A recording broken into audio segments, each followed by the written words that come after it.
नमस्कार, IFMS 3.0 में आपका स्वागत है।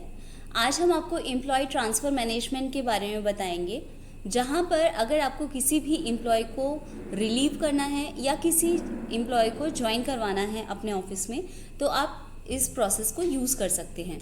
उसके लिए आपको URL जो यूज़ करना है वो है ifms.rajasthan.gov.in/ifmssso। जब आप इस URL को यूज़ करते हैं तो आपके सामने ये वाला पेज ओपन हो जाएगा। आपको यहाँ पर IFMS 3.0 बटन पर क्लिक करना है, जो कि आपको आपके Rajasthan single sign on page पर लेकर जाएगा। यहाँ पर आपको अपने यूज़र ID पासवर्ड से लॉगिन करना है।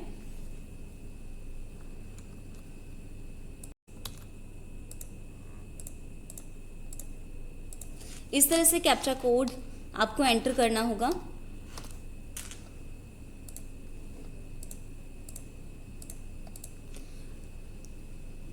अब आपकी स्क्रीन पर एक्सेस वर्क स्पेस और एक्सेस एम्प्लॉय सेल्फ सर्विस की डिटेल्स के दो टाइल्स आपको नज़र आएंगे। एक्सेस एम्प्लॉय सेल्फ सर्विस में अगर आप एंटर करेंगे तो आप अपने लिए कोई भी रिक्वेस्ट इनिशिएट कर सकते हैं या अपनी कोई डिटेल्स आपको चेक करनी है, जैसे कि सैलरी स्लिप, तो आप यहाँ से पूरी डिटेल्स व्यू कर पाएंगे। अगर आपको किसी दूसरे एम्प्लॉय के लिए कोई एक्शन लेना है या कोई रिक्वेस्ट इनिशिएट करनी है तो आप एक्सेस वर्क स्पेस पर जाइएगा।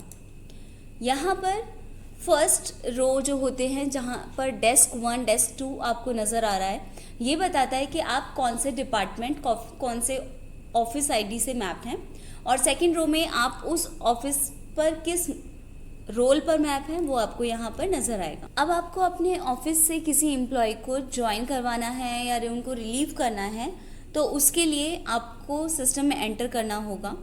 आप यहाँ से HO के रोल से, HOD के रोल से, DDO के रोल से या सब HOD के रोल से भी ये प्रोसेस इनिशिएट कर सकते हैं।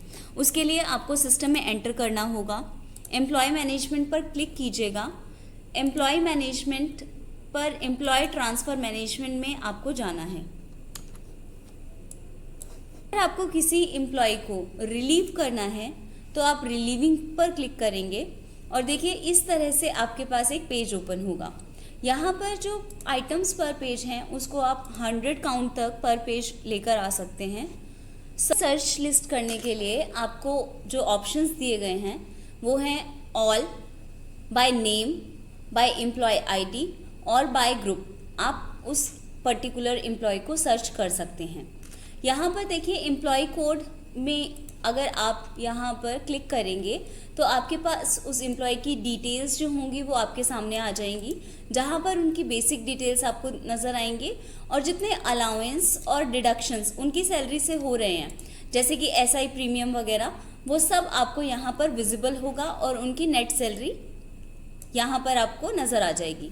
एक चीज़ और, जितने भी SI डिडक्शंस हैं, होम लोन डिडक्शंस हैं, वो आप डिडक्शन डिटेल्स में जाके अपडेट भी कर सकते हैं, एडिट भी कर सकते हैं और बल्क में भी डिलीट कर सकते हैं, क्योंकि अभी जो ये नया फीचर आया है वहाँ पर बल्क डिलीशन का प्रोविज़न दे दिया गया है जो अंडर डेवलपमेंट था।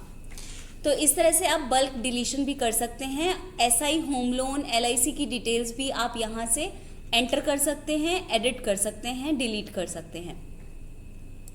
अब मैं आपको बताती हूँ कि रिलीविंग के लिए आपको क्या करना है। जिस एम्प्लॉय को आपको अपने ऑफिस से रिलीव करवाना है, आपको उनके सामने यहाँ पर रिलीव बटन क्लिक करना है।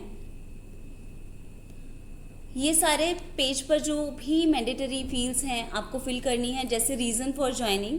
अगर जनरल ट्रांसफ़र है, यहाँ पर आपको उनका ऑर्डर नंबर देना होगा, यहाँ पर डेट मेंशन करनी होगी, ट्रांसफरिंग अथॉरिटी का नेम यहाँ पर देना होगा, रिलीविंग डेट आप यहाँ पर मेंशन कीजिएगा, टाइम, अथॉरिटी, ज्वाइनिंग डिपार्टमेंट, उसके बाद ज्वाइनिंग ऑफिस उनका कौन सा रहेगा, सैलरी अप टू पेड। अगर आपके प्रीवियस ऑफिस में उन्होंने हाफ मंथ काम किया है तो वहाँ तक का आप सैलरी पेड अप टू कर देंगे तो उनकी सैलरी आपके ऑफिस से ही बनेगी और नेक्स्ट सैलरी जो बनेगी वो उनकी न्यू ऑफिस से बनेगी।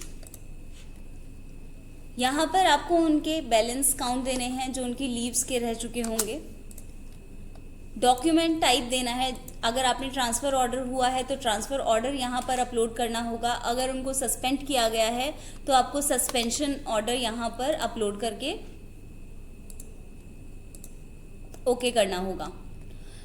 जब आप ये सारे डिटेल्स एंटर कर देंगे तो देखिए जो ये सबमिट बटन पहले नॉन एडिटेबल फॉर्म में था, अभी वो ब्लू आएगा और जब आप इस पर सबमिट करेंगे तो आप इसको सक्सेसफुली इन एम्प्लॉय को अपने सिस्टम से रिलीव कर सकते हैं। यहाँ पर आपको कंफर्मेशन में येस करना होगा और वो एम्प्लॉय जो होंगे वो रिलीव हो जाएंगे। जितने एम्प्लॉयज़ को आप रिलीव करते जाएंगे वो आपको इस तरह से मार्क्ड होते जाएंगे कि ये एम्प्लॉय आपके ऑफिस से रिलीव हो चुका है, तो रिलीव बटन आ जाएगा जो कि नॉन एडिटेबल है। नेक्स्ट प्रोसेस है हमारे पास ज्वाइनिंग प्रोसेस। आपको जिस एम्प्लॉय की ज्वाइनिंग रिक्वेस्ट इनिशिएट करनी है, आपको वो एम्प्लॉय यहाँ से इस लिस्ट से सिलेक्ट करने होंगे। इनिशिएट बटन प्रेस कीजिएगा, बेसिक डिटेल्स चेक कर लीजिएगा। उसके बाद ज्वाइनिंग डेजिग्नेशन आप यहाँ से मेंशन कीजिए, ज्वाइनिंग डेट उनकी एंटर कीजिएगा, ज्वाइनिंग टाइम आपको एंटर करना होगा और यहाँ पर ग्रुप भी आप सिलेक्ट कर सकते हैं कि किस पर्टिकुलर ग्रुप में उस एम्प्लॉय को आपको रखना है। उसके बाद यहाँ पर आपको उनको ज्वाइनिंग ऑर्डर या जो भी रिक्वायर्ड डॉक्यूमेंट्स हैं वो सब आपको यहाँ पर अपलोड करने होंगे।